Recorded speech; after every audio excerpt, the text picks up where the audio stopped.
झाडी का डायग्राम झाली.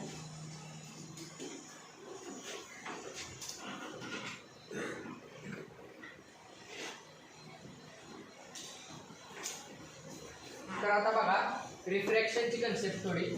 तर हा पण इन्सिडेंट रेच आहे, फक्त डिफरन्स काय आहे तो मिरर होता पॉझिटिव्ह सरफेस, हा एक ग्लास स्लॅब आहे. म्हणजे लॅबोरेटरीमध्ये वगैरे बघितलं असेल 10वीला एक्सपेरिमेंट होता ग्लास स्लॅबचा रिफ्रॅक्ट वगैरे काढायचा.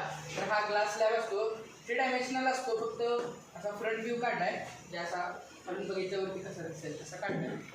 तर मग इन्सिडेंट रे, समजा हा इन्सिडेंस रे आहे, तो त्या ग्लास स्लॅबच्या सरफेसला जिथे इंटरसेक्ट होतो तिथे सुद्धा म्हणतात पॉईंट ऑफ कॉन्टॅक्ट किंवा मग आपण काय म्हणतो पॉईंट ऑफ इन्सिडेंट म्हणतात.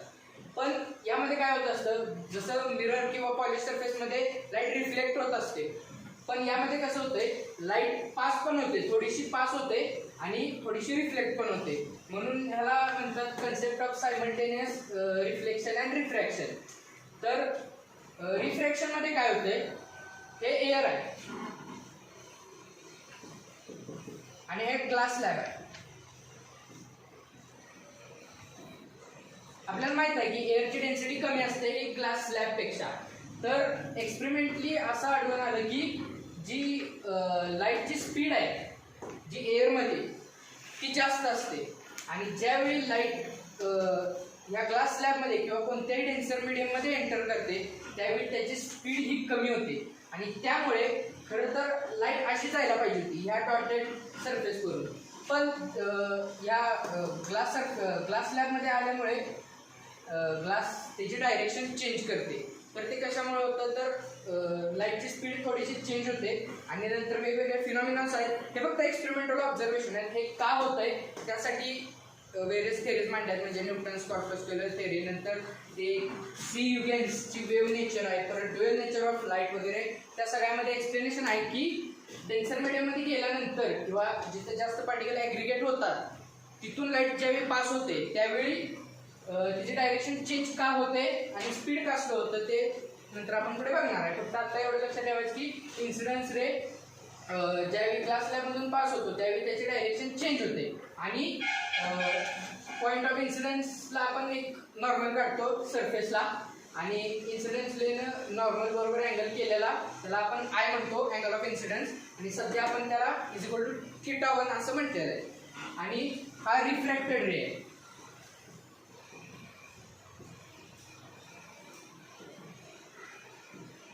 रिफ्रॅक्टेड रे, तर रिफ्रॅक्टेड रेनं नॉर्मल बरोबर केलेल्या अँगलला आपण θ2 असं म्हटलं. तर ह्या दोघांमधलं रिलेशन काय, तर त्याला स्नेल्स लॉ असं म्हणतात. 11वीमध्ये स्नेल्स लॉ होता, म्हणजे ते बघा कसं n1 into sine of θ1 is equal to n2 into sine of θ2. तर असा तो लॉ आहे. तर त्यामुळे आता समजा आपल्याला अँगल ऑफ इन्सिडेंट माहिती असला आणि अँगल ऑफ रिफ्रॅक्शन काढायचं असला आणि रिफ्रॅक्टिव्ह इंडेक्स माहिती असले तर n1 आणि n2 हे रिफ्रॅक्टिव्ह इंडेक्स आहेत. रिफ्रॅक्टिव्ह इंडेक्स म्हणजे काय, तर एखाद्या मीडियमची लाईटला समजा त्याच्यापेक्षा रेअर मीडियममधून आलं समजा लाईट, तर त्याला लाईटला बेंड करण्याची किती कॅपॅसिटी आहे, मग त्यासाठी कोणतं युनिट वगैरे ठेवण्यासाठी तर हा रिफ्रॅक्टिव्ह इंडेक्स त्यासाठी वापरला जातो. पण रिफ्रॅक्टिव्ह इंडेक्सचे डेफिनेशन वेगळे आहे. ते असे आहे की absolute refractive index of a medium is defined as it is the ratio of speed of light in that medium. म्हणजे समजा हा मीडियम आहे, या मीडियममध्ये मधून जाताना लाईटची स्पीड किती असणार, किती असणार आणि व्हॅक्यूममध्ये लाईटची स्पीड किती असणार, त्यांचा रेशो म्हणजे हा रिफ्रॅक्टिव्ह इंडेक्स आहे. ते मगाशी सांगितलेलं आहे, आपण लिहून पण घेतलेला आहे. तर आता ही पण काढा डायग्राम, रिफ्रॅक्टेड रे, इन्सिडेंट रे.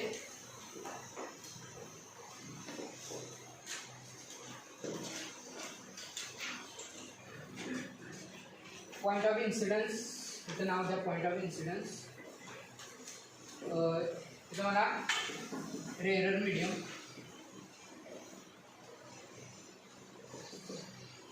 आणि हे डेन्सर मीडियम.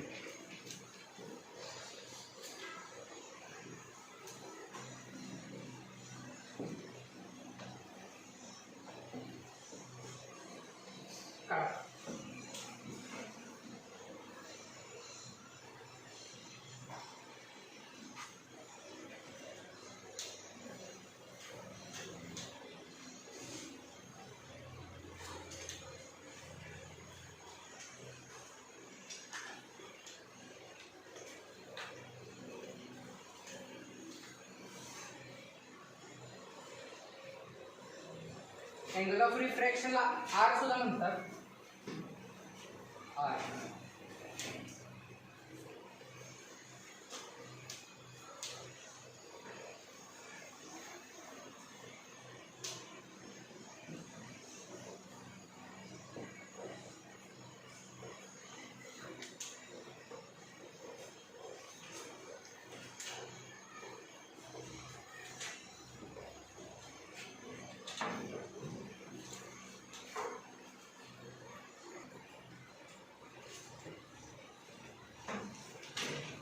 आता पुढचा पॉइंट आहे कॉर्पस्क्युलर नेचर ऑफ लाईट. तर आता हे सगळे आपण जे बघितले ते एक्सपेरिमेंटल ऑब्झर्वेशन्स.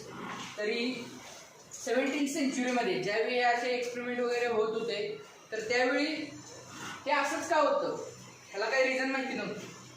म्हणजे समजा एका कोणीतरी म्हणजे सायंटिस्टनी मोठ्या वगैरे एक्सपेरिमेंट केला आणि एक्सपेरिमेंटमधनं रिझल्ट्स वगैरे आले की हे अँगल ऑफ इन्सिडन्स कसे रिलेट होतात वगैरे ते सगळं एक्सपेरिमेंट करून मिळालं. पण ते तसंच का होतं ते कोणाला सांगता आलं नाही.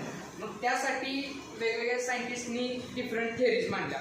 तर त्यातले मोस्ट सगळ्यात पहिला एक लाईटसाठी एक थिअरी मांडलेली रेने डेस्कार्ट म्हणायचं नाही, डेकार्ट म्हणायचं त्याला. स्पेलिंग आहे DESCARTS पण डेकार्ट प्रोनाउन्सिएशन आहे त्याचं. तर त्या सायंटिस्टनं काय थिअरी मांडली की light constituent of a particles, small particles called corpuscles and corpuscles which are hard, elastic and massless. म्हणजे तो काय म्हटला की लाईट हेच पार्टिकल पासून बनलेले आहे. म्हणजे आता पार्टिकल म्हणजे माहिती आहे तुम्हाला स्मॉल असतात, रिजिड पार्टिकल्स असतात, मासलेस. म्हणजे लाईट ही मासलेस आहे असं तो म्हटला. की आता आपण म्हणतो लाईट चालली तर नक्की काय चाललंय. मग त्याने असं डिफाईन केलं की lights constituent of small particles called corpuscles आणि दे आर मासलेस म्हणजे त्यांना मास नसतं आणि ते हार्ड असतात आणि रिजिड. म्हणजे रिजिड म्हणजे हे करू शकत नाही आपण त्यांना डिफॉर्म वगैरे करू शकत नाही असले ते पार्टिकल्स असतात. मग त्यावेळीचा तो म्हणजे सायंटिस्ट असा मोठा होता. मोठे असे ऑथर वगैरे असतात ना त्याप्रमाणे त्याचं वर्क जास्त होतं म्हणून ते एक्सेप्टन्स मिळालं त्याच्या थिअरीला. मग नंतरचा प्रॉमिनंट सायंटिस्ट होता न्यूटन.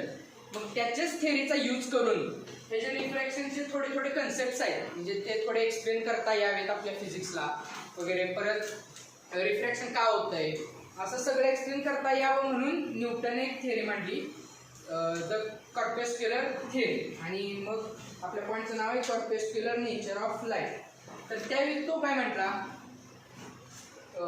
जे कॉर्पस्क्युलर्स असतात म्हणजे लाईटचे जे पार्टिकल्स असतात ते फक्त आणि फक्त सरळ लाईनमध्ये ट्रॅव्हल करतात. जर आता एअर घेतली म्हणजे होमोजिनियस मिडियम एखादा असलं की त्याची डेन्सिटी चेंज होत नाही तर अशा मिडियममधून लाईट ही स्ट्रेट लाईनने पास होत असते नेहमी. म्हणजे ती कधी वेडीवाकडी अशी जात नाही, सरळ जात आहे फक्त. परत ते काय सांगितलं light emit from the source of light emitted from a source of light is in the form of corpuscles particles. म्हणजे समजा लाईटचा सोर्स कुठला असतो बल्ब वगैरे. बल्ब लागल्यानंतर लाईट येते. मग न्यूटन काय म्हटला की त्यातून जी लाईट येते ती पार्टिकलच्या फॉर्ममध्ये येते. आणि second corpuscles travels in a straight line. पण कधी जर युनिफॉर्म मिडियम असलं तर म्हणजे एकदा मिडियम चेंज झालं की मग लाईट चेंज करता तिची डिरेक्शन. पण जोपर्यंत मिडियम कॉन्स्टंट आहे तोपर्यंत लाईट तिचं म्हणजे डिरेक्शन चेंज करत नाही. The corpuscles are not affected by the gravity.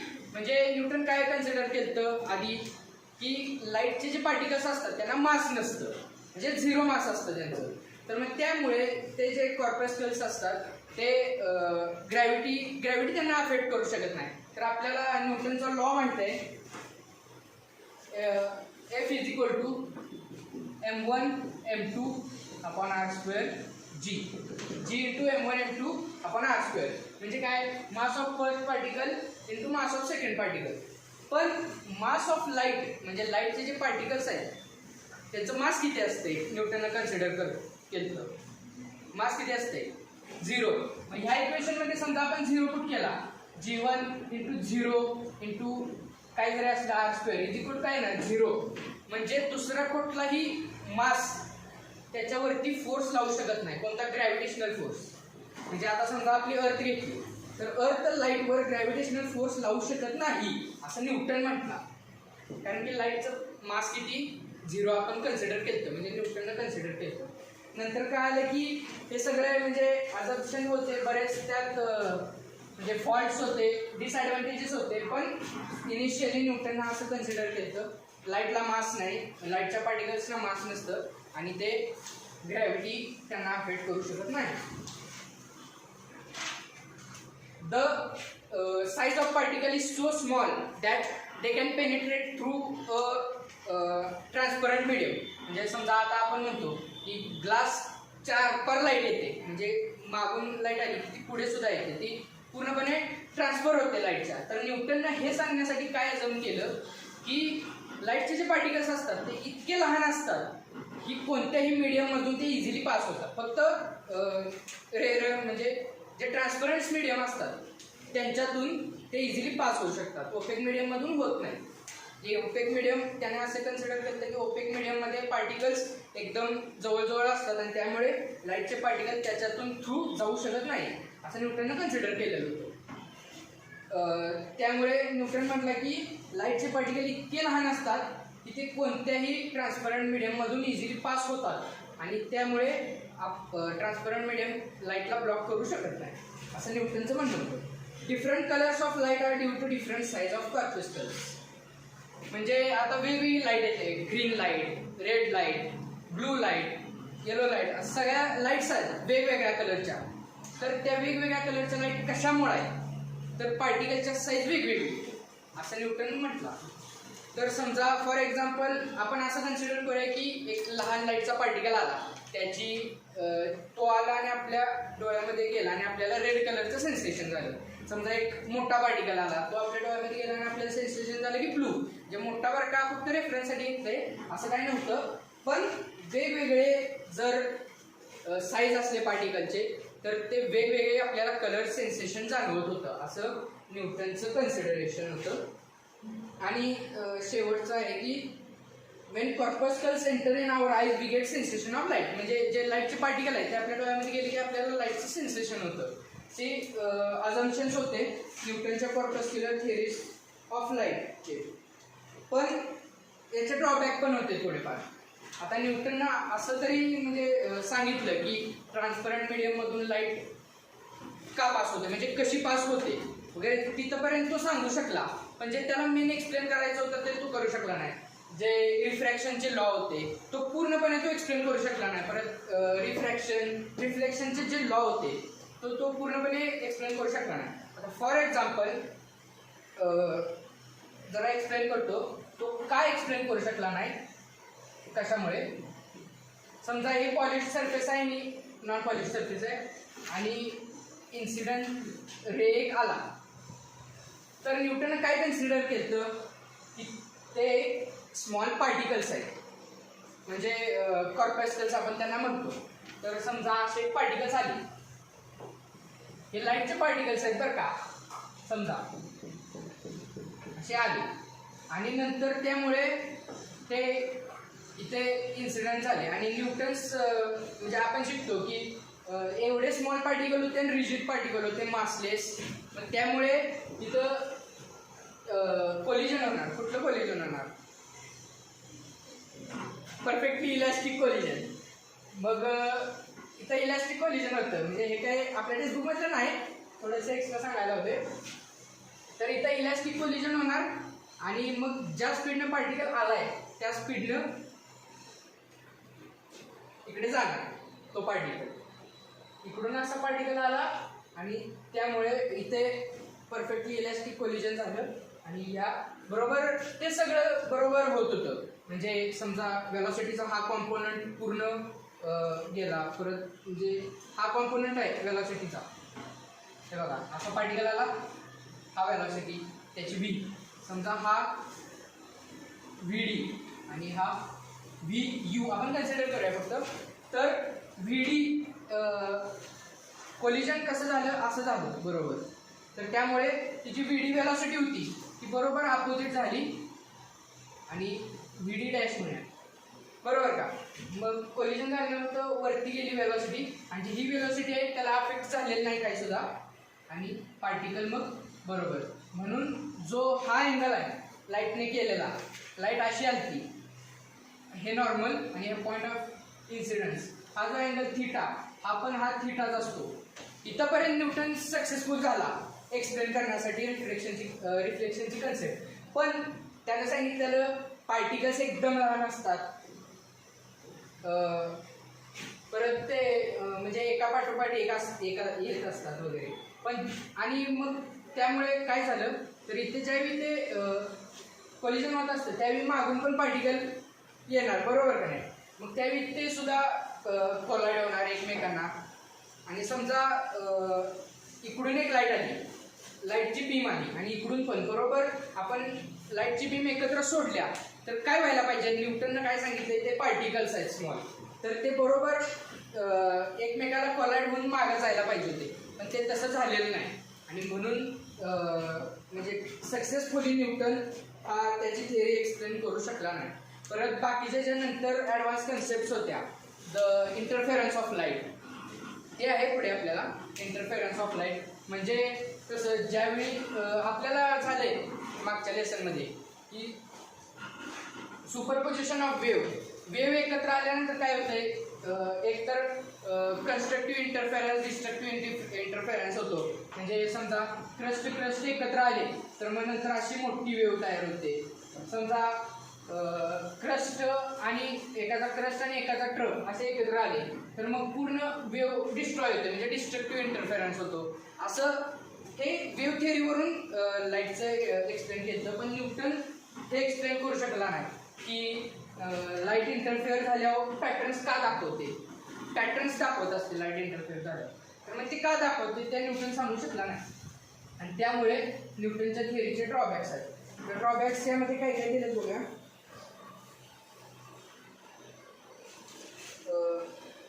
ते सांगितलं, when light corpuscular strike a reflecting surface they undergo elastic collision and result follow the law of reflection. During reflection it is difference in attractive force between the corpuscles and the particles of the medium. हे थोड्याफार प्रमाणात सांगू शकला, पण का नाही सांगू शकला ते सांगितलं. आणि प्लस अजून एक त्याचा मोठा ड्रॉबॅक होता की तो रिफ्रॅक्शन एक्सप्लेन करू शकला नाही थोडं सुद्धा. म्हणजे रिफ्रॅक्शन का होतं तो न्यूटन एक्सप्लेन करू शकला नाही. परत रिफ्रॅक्शन होताना थोडीशी लाईट आहे ती रिफ्लेक्ट सुद्धा होते, ती का होते ते पण न्यूटन एक्सप्लेन करू शकला नाही. आणि न्यूटनच्या म्हणण्यानुसार आता हे डेन्सर मीडियम आहे, तर डेन्सर मीडियम मधून पार्टिकल्स जात असताना कसे जायला पाहिजे. पार्टिकल्स जर डेन्सर मीडियम मधून जात असले, आता आपण बघा हवेतून आपण सहज जाऊ शकतो पण पाण्यातून लवकर जाऊ शकत नाही. म्हणजे पाण्यातून पोहत वगैरे असताना आपण फास्ट जाऊ शकत नाही, आपल्याला वॉटरचा हिंड्रन्स भेटतो जास्त. म्हणून त्यामुळे डेन्सर मीडियम मधून जर पार्टिकल किंवा ऑब्जेक्ट जात असले तर त्यांना हिंड्रन्स मिळतो आणि त्यांची वेलोसिटी कमी होते. आणि रेअर मीडियम मधून फास्ट जाऊ शकतो. मग न्यूटन पण तसाच म्हटला की डेन्सर मीडियम मध्ये स्पीड ऑफ लाईट ही कमी असते आणि रेअर मीडियम मध्ये स्पीड ऑफ लाईट ही जास्त असते. ते एक्सप्लेन करू शकला नाही नीट न्यूटन. परत तेच इंटरफेरन्स, डिफ्रॅक्शन आणि नंतर पोलरायझेशन ऑफ लाईट. म्हणजे आपल्याला केमिस्ट्रीमध्ये कन्सेप्ट होता बघा, पोलरायझेशन ऑफ लाईट. निकोल्स प्रिझमनं लाईट पोलराइज केली ते डेक्स्ट्रो लिव्हो रोटेटरी कंपाऊंड्स. त्यामध्ये आपण light polarised plane polarised light आपण पास केलेला असतो. तर मग तो पोलराइज कसा काय होतो लाईट आणि त्याचे वेगवेगळे फॉर्म्स कसे आहेत ते एक्सप्लेन करू शकला नाही न्यूटन. आणि त्यामुळे दुसरी एक थिअरी पुढे आली जी ह्युगेन्सने सांगितली. तर ती थिअरी कशाची होती तर wave theory of light. Wave म्हणजे आता ती जास्त पॉप्युलर आहे वेव्ह थिअरी ऑफ लाईट, कारण की त्या वेव्ह थिअरीनं आपण खूप काही कन्सेप्ट एक्सप्लेन करू शकतो. म्हणजे जे आताचे कन्सेप्ट सांगितले interference, diffraction, polarization of light वगैरे ते सगळे आपण वेव्ह थिअरी ऑफ लाईटने एक्सप्लेन करू शकतो. तर वेव्ह थिअरी ऑफ लाईट काय आहे बघा. वेव्ह म्हणजे काय, मीडियम मध्ये झालेले डिस्टर्बन्स. समजा हे आता वॉटर आहे आणि असा दगड टाकला तर कसं वॉटरवरती रिपल्स येतात म्हणजे वेव्ह तयार होते. म्हणजे मीडियम मध्ये आलेला डिस्टर्बन्स त्याला आपण वेव्ह म्हणतो. तर तसंच तो जो ह्युगेन्स होता तर तो काय म्हटला की लाईट आर नॉट पार्टिकल्स, म्हणजे light is not in the form of particles but it is form of a wave. पण ती वेव्ह कशाची तर इलेक्ट्रिक आणि मॅग्नेटिक फील्डमध्ये आले जे व्हेरिएशन्स आहेत त्याने वेव्ह नाव दिलं आणि त्याला म्हणायचं EM वेव्ह, इलेक्ट्रोमॅग्नेटिक वेव्ह.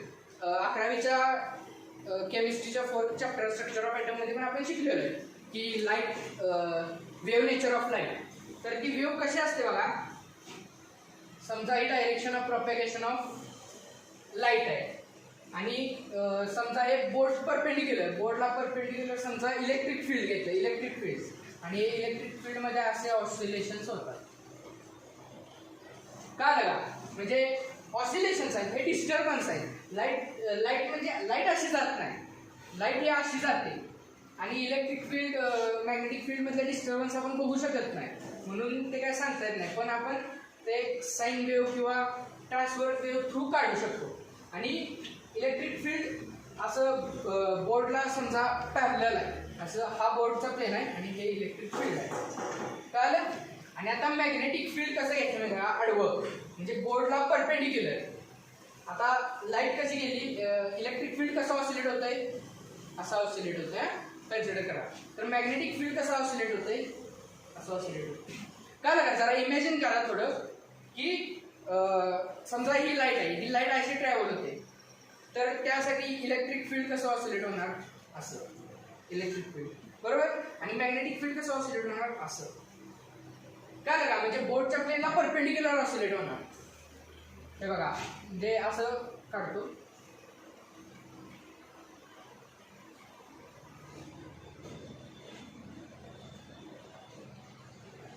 कळतंय बाबा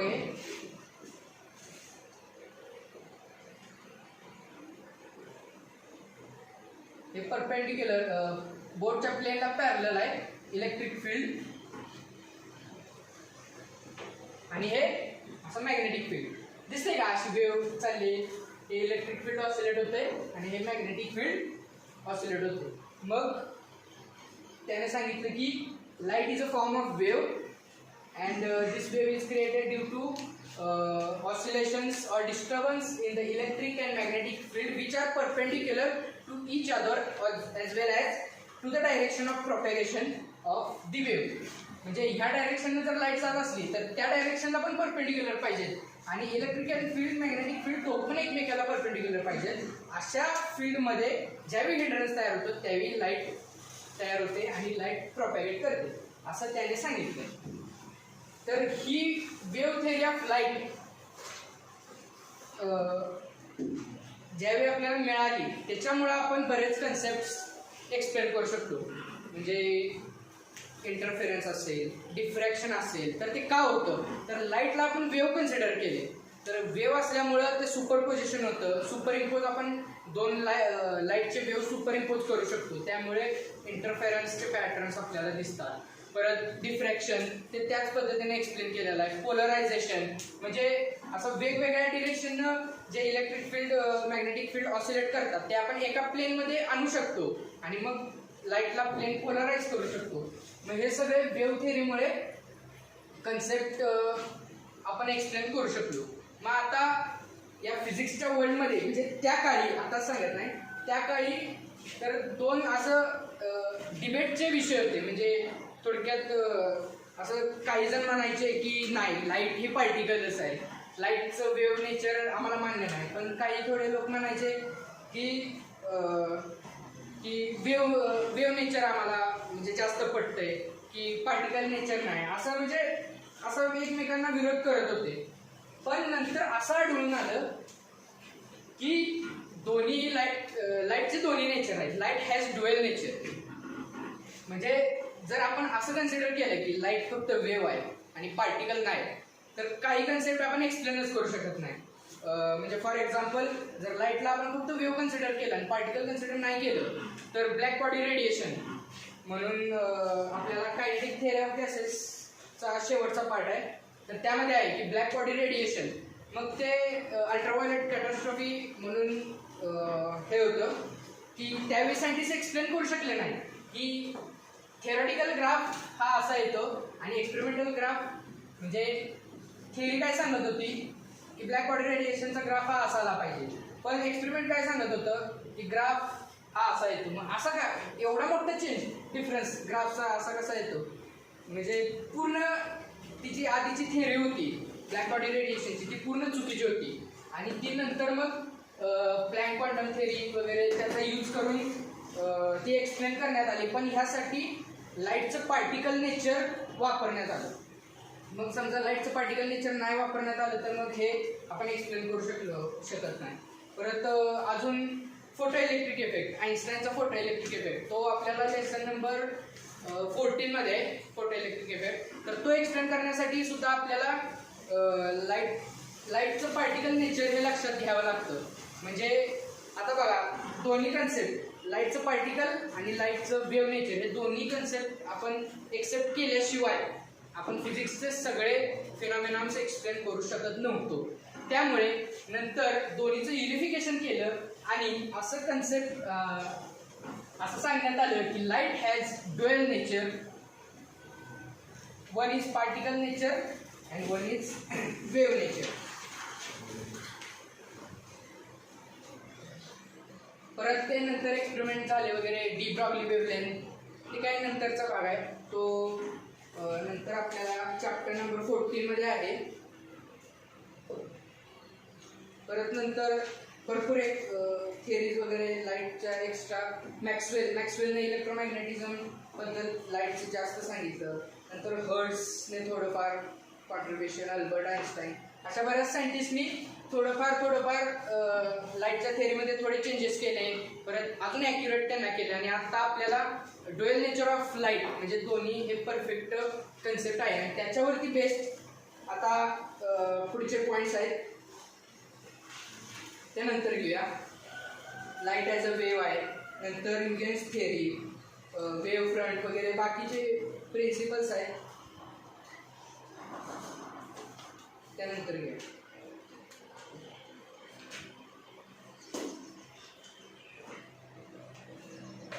फिजिक्सचं नाव आहे तुला.